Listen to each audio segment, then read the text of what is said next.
Hello students, welcome to my YouTube channel study Ronika wing. Students, आज का हमारा new topic है centre of gravity. Previous classes में आपने centre of gravity, gravitational force, gravity, इन सब टॉपिक्स के बारे में डिस्कशन किया होगा। तो आज हम सेंटर ऑफ ग्रेविटी को और थोड़ा डिटेल में डिस्कस करते हैं।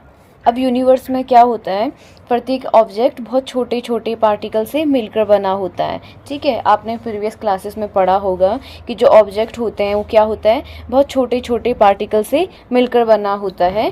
और अर्थ भी क्या करता है, प्रत्येक पार्टिकल्स को ग्रेविटेशनल फोर्स की वजह से अपने सेंटर की तरफ अट्रैक्ट करता है। ठीक है, ये सब आपने प्रीवियस क्लासेस में पढ़ दिया। The center of gravity (CG) of a body is the point about which the algebraic sum of moments of weights of all the particles constituting the body is zero. The entire weight of the body can be considered to act at this point, howsoever the body is placed. Means एक ऐसा centre या एक ऐसा point जिस पर क्या होता है, पूरी बॉडी का वेट लग रहा होता है। ठीक है, उसको क्या बोलते हैं, सेंटर ऑफ ग्रेविटी कहते हैं। ठीक है, या हम बोल सकते हैं एक ऐसा पॉइंट जिस पर सारे वेट का सम क्या होता है, जीरो आता है। सपोज ये क्या है, मेरे पास एक बॉडी है। ठीक है, ये एक बॉडी है और इसमें बहुत सारे पार्टिकल्स हैं। अब इस बॉडी का क्या है, सेंटर है, जिसको हम क्या बोलते हैं, जी बोलते हैं। अब इन पार्टिकल्स का क्या है, अपना कुछ क्या होता है, वेट होता है। ठीक है, सपोज जो ये पार्टिकल्स हैं इनका वेट है W1, W2, W3 and up to सोन ऐसे आगे भी। ठीक है, तो सब पे क्या होता है, सब पर फोर्स ऑफ ग्रेविटी क्या करती है, वर्क करती है। अगर हम क्या करेंगे, इन पार्टिकल के साइज को क्या करेंगे, अर्थ से कंपेयर करेंगे, तो क्या होता है, तो जो पार्टिकल्स का साइज होता है वो अर्थ के कंपेयर में क्या होता है, बहुत छोटा होता है। फोर्स ऑफ ग्रेविटी वर्क करता है पार्टिकल्स पर, और ये क्या होते हैं, ये पार्टिकल्स क्या होते हैं, पैरेलल होते हैं और हमेशा क्या होते हैं, डाउनवर्ड डायरेक्शन में क्या करते हैं, मूव करते हैं सेंटर ऑफ अर्थ की तरफ। ठीक है, अब क्या होता है, इन वेट की वजह से जो मूवमेंट ऑफ फोर्स लग रहा होता है जिस पॉइंट के अबाउट, अगर उस पॉइंट पर वह जीरो आता है तो इसी को हम क्या बोलेंगे, सेंटर ऑफ ग्रेविटी कहते हैं। ठीक है, मीन्स सेंटर ऑफ ग्रेविटी क्या हुई, एक ऐसा सेंटर या एक ऐसा पॉइंट जिस पर पूरी बॉडी का वेट लग रहा होता है, उसी को हम क्या बोलते हैं, सेंटर ऑफ ग्रेविटी कहते हैं। या एक ऐसा पॉइंट जिस पर सारे वेट का सम क्या आता है, या सारे वेट का सम क्या आ जाएगा, जीरो आ जाए, तो उसी को हम क्या बोलेंगे, सेंटर ऑफ ग्रेविटी कहते हैं। अब सेंटर ऑफ ग्रेविटी कुछ फैक्टर्स पे डिपेंड करती है। The position of the centre of gravity of a body of given mass depends on its shape on the distribution of mass of particles in it. अब जो centre of gravity की position होती है वो shape पर भी depend करती है। मीन्स शेप जिस टाइप का हो तो सेंटर ऑफ ग्रेविटी भी क्या आएगी, वैसी ही आएगी। सपोज मेरे पास एक वायर थी, इसका सेंटर ऑफ ग्रेविटी कहाँ पे आ जाएगा, इस पॉइंट पर। ठीक है, इस पॉइंट के अबाउट इस वायर का सेंटर ऑफ ग्रेविटी आ जाएगा। अब इसी वायर को मैं क्या कर देती हूँ, बेंड कर देती हूँ।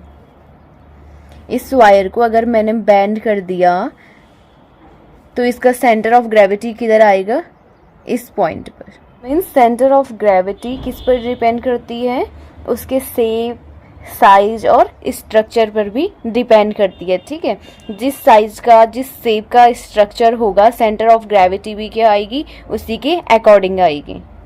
नेक्स्ट टॉपिक है हमारे पास यूनिफॉर्म सर्कुलर मोशन। ठीक है, When a particles moves with a constant speed in a circular path, its motion is said to be the uniform circular motion.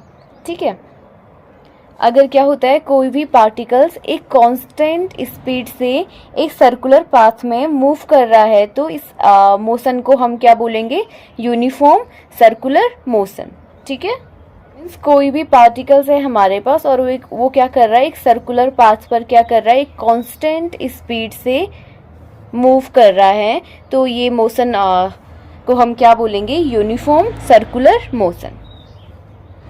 The particles travels equal distance along the circular path in equal intervals of time, so the speed of particle is uniform, but the direction of motion of the particle changes at each point of circular path. The continuous change in direction of motion implies that the velocity of particle is non-uniform or variable. The motion is accelerated. अगर हम इस particles की direction of motion देखेंगे तो ये क्या होता है, डिफरेंट पॉइंट पर क्या होता है, डिफरेंट होता है. ठीक है, मतलब डिफरेंट पॉइंट पर चेंज होता रहता है. इस पॉइंट पर कुछ और होगा, इस पॉइंट पर कुछ और होगा. इस वजह से जो वेलोसिटी है वो क्या होती है, नॉन यूनिफॉर्म रहती है.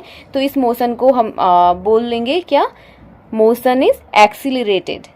मतलब यूनिफॉर्म सर्कुलर मोशन में क्या होता है, स्पीड तो क्या होगी, कांस्टेंट ही रहेगी, लेकिन वेलोसिटी क्या होती है, चेंज होती रहती है.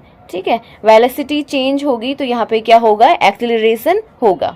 यदि हमें किसी पॉइंट पर अगर सपोज डायरेक्शन ऑफ मोशन निकालना है तो हम क्या करेंगे, उस पॉइंट पर टेंजेंट ड्रॉ करेंगे, जैसे कि ये फिगर में दिखाई दे रहा होगा.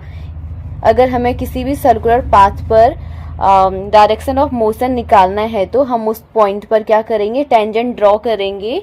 तो इससे हमारा क्या निकल सकता है, डायरेक्शन ऑफ मोशन निकल सकता है. तो यूनिफॉर्म सर्कुलर मोशन समझ में आ गया होगा. क्या होता है यूनिफॉर्म सर्कुलर मोशन, अगर कोई भी पार्टिकल्स एक कांस्टेंट स्पीड से एक सर्कुलर पाथ में मूव करता है तो उस मोशन को हम क्या बोलते हैं, यूनिफॉर्म सर्कुलर मोशन.